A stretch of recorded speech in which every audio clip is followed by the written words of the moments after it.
Once we gather enough speed around Gargantua, we can deploy Lander 1 and use Ranger 2's rocket boosters to propel ourselves out of the black hole's intense gravitational field.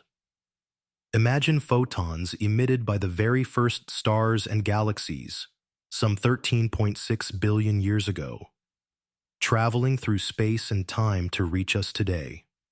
Consider a fundamental theory in physics, one that describes nature's physical properties at the scale of atoms and subatomic particles. It is truly astonishing how the advances in 20th century physics have revealed some of the deepest mysteries of the cosmos.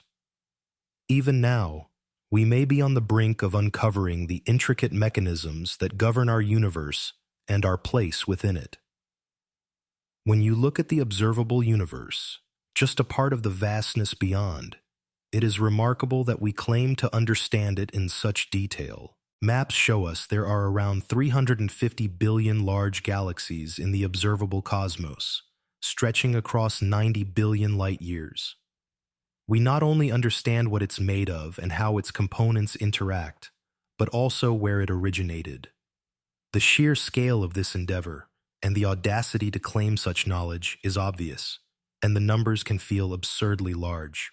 Put simply, the universe is enormous.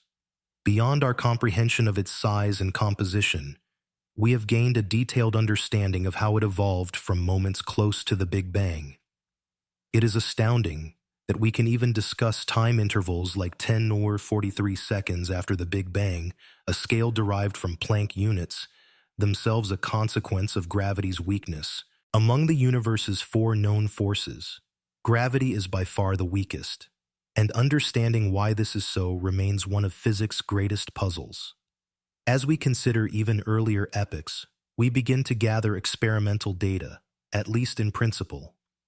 From about 10^36 to 10^32 seconds after the Big Bang, we believe the universe underwent a rapid exponential expansion known as inflation, increasing in size by a factor of 10^78 in less than the blink of an eye. Measurements of the cosmic microwave background support this theory, though it is not proven, and its underlying mechanism remains unknown.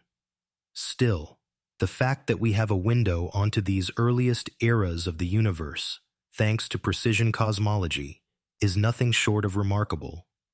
To truly understand what makes the universe tick, we must grasp its earliest stages and subsequent evolution.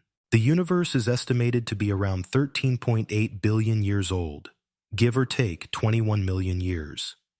In the very early universe, subnuclear particles, quarks and gluons, existed freely in a quark-gluon plasma. As the universe expanded and cooled, these quarks became confined into the protons and neutrons we know today. Cosmologists give us glimpses of these early conditions, even before nucleosynthesis began, back during the Planck epoch, when quantum gravitational effects dominated and space and time as we understand them today were just emerging. We have yet to develop a full theory of quantum gravity, but we continue to probe these mysteries. If nature can be described by a grand unified theory, then following the Planck epoch came the grand unification epoch, when the 3 forces of the Standard Model remained unified. Next was the inflationary epoch, a time of extremely rapid expansion. Then came the electroweak epoch, when the strong force separated from the electroweak interaction, but temperature was still high enough for electromagnetism and the weak force to remain united.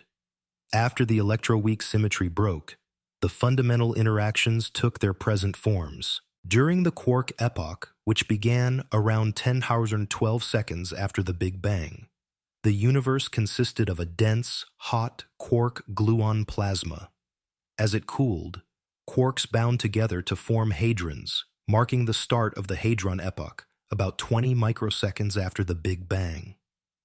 Matter-antimatter asymmetry appeared, a profound mystery that explains why the universe is made predominantly of matter and why we exist at all. By the time we reach around 10^10 seconds, we are in an energy range that experiments at the Large Hadron Collider can recreate, allowing us to test our understanding of the early universe in the laboratory.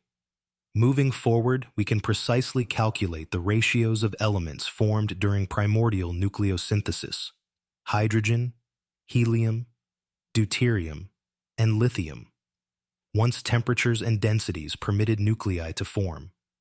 Instruments like the James Webb Space Telescope and the study of quasars, immensely bright, energetic regions powered by supermassive black holes at the centers of young galaxies, allow us to probe the early universe's conditions, shedding light on how galaxies first formed and evolved. It's fascinating to consider how far we've come in reducing our ignorance of the cosmos. The 20th century was a golden age of discovery, marked by quantum mechanics, relativity, and the foundations of modern physics. Even as early as 1897, the importance of particle physics and radioactivity was recognized. Within a few decades, discoveries in fundamental physics came at a breathtaking pace. Today, we may be living in a similar era. Our knowledge of the universe is increasingly precise, and yet anomalies, such as the mysteries of dark matter, dark energy, and the hierarchy problem, suggest that a revolution in our understanding is on the horizon. We have covered much ground, exploring the earliest cosmic epochs, yet many more stages remain. Neutrino decoupling, the lepton epoch, Big Bang nucleosynthesis, the photon epoch, recombination, the cosmic dark ages, and the formation and evolution of stars and galaxies, followed by reionization and ultimately the universe, as we observe it today. We will delve into those chapters in another video. Thank you for watching. If you enjoyed this video, please show your support by subscribing and ringing the notification bell so you never miss new content like this.